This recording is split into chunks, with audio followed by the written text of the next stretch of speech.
IC2E Podcast, saison 1, la réforme PCG 2025.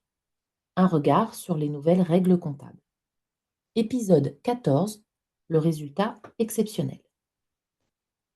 La réforme du PCG 2025 redéfinit le résultat exceptionnel de manière plus stricte.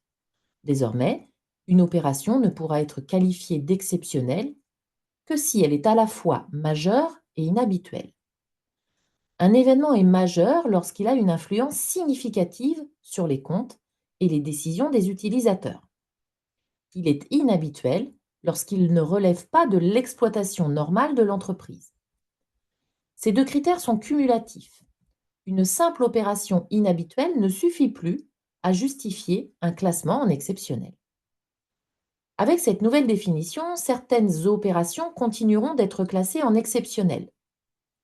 Un abandon d'activité, comme la fermeture d'un site industriel, une expropriation, une cyberattaque entraînant des pertes importantes, une catastrophe naturelle, ou la cession d'un outil de production en cas de changement d'activité. A contrario, beaucoup d'opérations auparavant considérées comme exceptionnelles seront désormais classées dans les résultats courants. Par exemple, la cession d'installations techniques devient un produit d'exploitation. La vente d'IMO financière relève du résultat financier. Un contrôle fiscal est comptabilisé en charge d'exploitation. Des charges fixes, supportées malgré une baisse d'activité, restent en charge d'exploitation.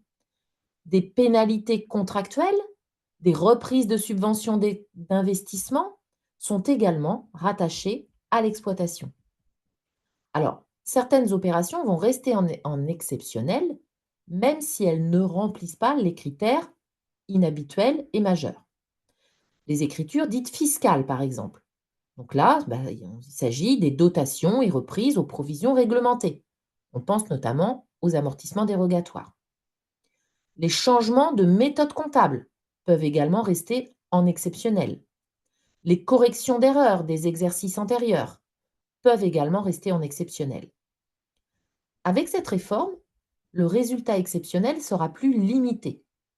L'objectif est d'améliorer la lisibilité des comptes en intégrant dans le résultat d'exploitation ou financier ce qui en fait réellement partie.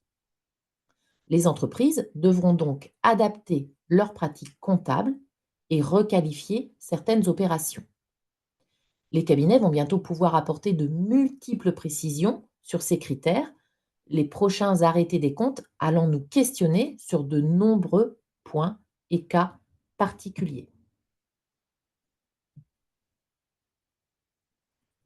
Je suis Caroline Rival, directrice de l'école IC2E à Nantes et enseignante en comptabilité approfondie, unité d'enseignement numéro 10 du DCG. Nous verrons dans les prochains épisodes une dernière conséquence à cette réforme du PCG 2025.